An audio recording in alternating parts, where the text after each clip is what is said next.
Hey, what's going on, everyone? My name is Trogdor, and welcome back to my YouTube channel. It is another week of the PPL, and that means we're getting things going with a team builder. It is week 4.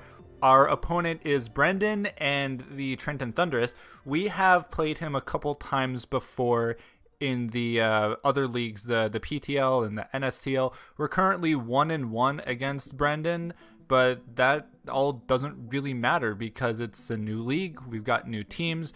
We have seen each other battle before, so there may be a lot of playing the player versus playing the actual game in this match. So it's going to be a really great match regardless. He's got a really threatening team, and I think I've got something that can beat it. So let's go over what he's got now, shall we?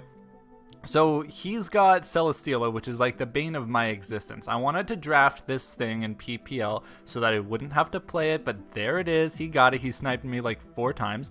He's also got Latios, Clefable, another thing that I really wanted, Infernape, Mega Gyarados. Guess I wanted that bad too. He's also got Silvally, Gligar, Gourgeist, Electrode, Armaldo, and Muck. His team is very top heavy. Like those first 5 Mons, he's got no reason to not bring any of them. They're just like so good. And the rest of the team, it's like, it's kind of low tier. They fit certain roles, but it's like it's a very top heavy team. You know, compared to my team with like, I've only got 9 Pokemon. He's got 11. I've only got 9, but each of them is like a powerhouse, and I could bring any of them any week. So I guess his brings are a bit more predictable, but I'm not banking on that or anything. I'm very well prepared for those top 5. The bottom 6, a little bit, I guess, but... So yeah, let's check out what I'm bringing. So first of all, we've got Notorious PIG the Emboar, who did fantastic for me week 1, but then just kind of fell off the rails week 3, which let's not talk about that. So I'm bringing a Choice Band and set with Flare Blitz, Head Smash, Wild Charge, and Sucker Punch. Head Smash, like, I did some calcs. Anything that's faster than Emboar, it's an OHKO. Anything that's slower than Emboar, it's a 2-KO, 2-hit KO. Emboar does so much damage to his team when Choice Banded. I love it. It's such a powerhouse, and it's like Flare Blitz is so threatening to so many things. Like Celesteela, you do not want to stay in versus a Flare Blitz. Clefable does not want to stay in versus a Flare Blitz. Depending on what type the Silvally is, it doesn't want to. Gourgeist, no way. Muck, no way. He probably thinks that his safest switch is Infernape, but Head Smash like does so much damage to that. If he switches into Gyarados in the base form with the Intimidate, guess what? Head Smash, you're gone.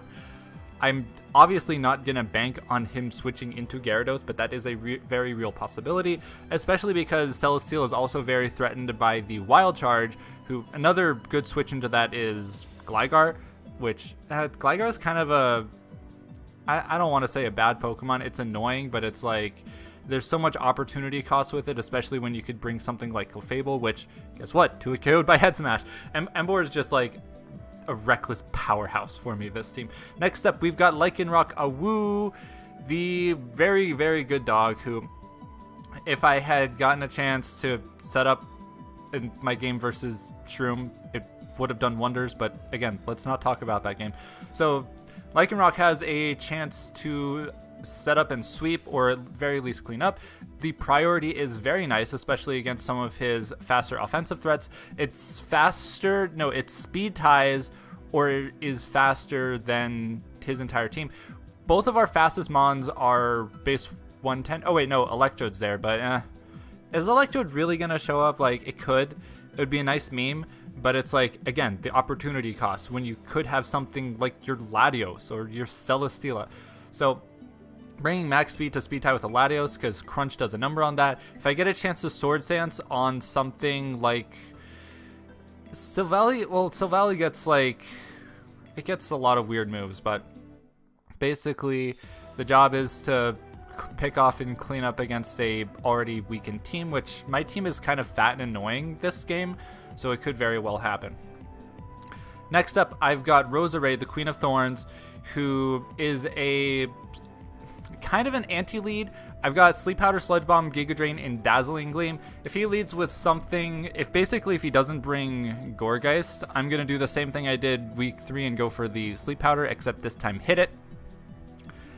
It's faster than a good lot of things, except Infernape, which, you know, it could be a annoying Scarf lead.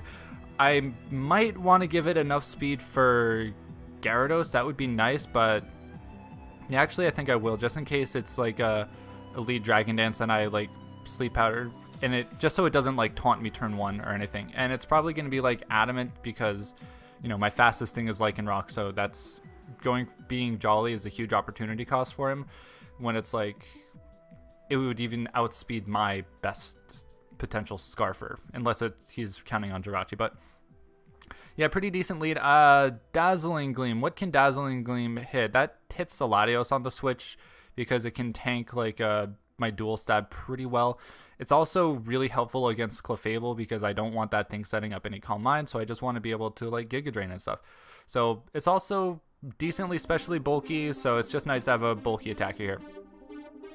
Next up is Surfboard, the Suicune, who at any time that Suicune comes, there's always a chance that it can just win on its own. I'm bringing Sub, Calm Mind, Scald, and Signal Beam. The dual stab does a lot of damage to his team. If I'm behind a Sub, certain things like Infernape's Flare Blitz and like Latios like -2 something and like Celesteela's Giga Drain that can't break my Sub. If I get to +1 special defense, even better. So Suicune's going to be all about like tanking hits, calm minding when I can, setting up subs versus things, and it's like, you know, I need the leftovers recovery because I can't really run rest with the moves that I need. And, you know, Signal Beam's there to donk things like Latios, things like Gyarados.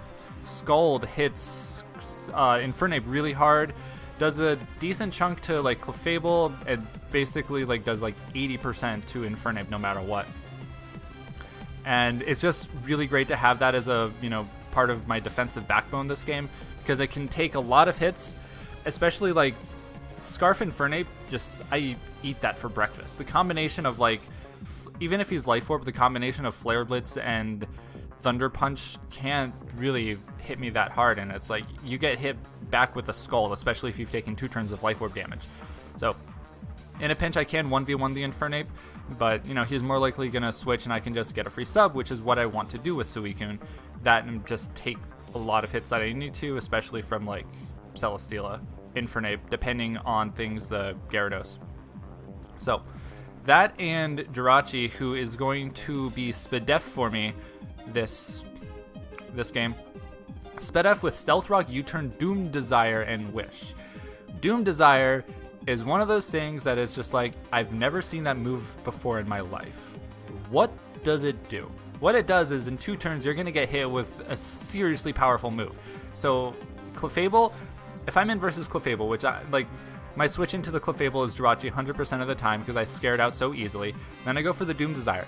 Something is in and it's like risking staying in, taking that huge attack, and I can get something in, like, say Gyarados is in, and it's like, you know, it's about to take a huge Doom Desire to the face. It can't set up and take a Signal Beam for my Suicune, like, in the same round. So it's, like, a really good set, and I get momentum with U-Turn. I can pass wishes to things, like if Suicune's getting way too weak, if I need to give Roserade an extra Breath of Life, if Emboar has taken too much recoil damage, things like that. Like, Wish and U-Turn is great on Jirachi, and I can just tank a lot of hits. Going to be wary, of course, of like Scarf Infernape, Gyarados with Crunch, but it's going to be like a take hits for days from Latios and Clefable while also grabbing me some momentum. And lastly, I'm bringing a Scarf Honchkrow, Scarf Moxie with Pursuit, Night Slash, Brave Bird, and Superpower. Any chance I get to Revenge Kill, I will, especially against Infernape, Gyarados, Latios. Like, it can Pursuit Trap Latios fantastically. And yeah, just kind of like I needed a little bit more speed on my team, and Honchkrow, you know, does that decently. And if I can get a Moxie Sweep at the end of the game, that would be amazing. Alright, so that's the team, everyone. So Emboar's just gonna get huge hits. I'm gonna get up rocks with Jirachi, hopefully, because help wear down his team. Roserade, you know, bring your reading glasses this time, like, seriously.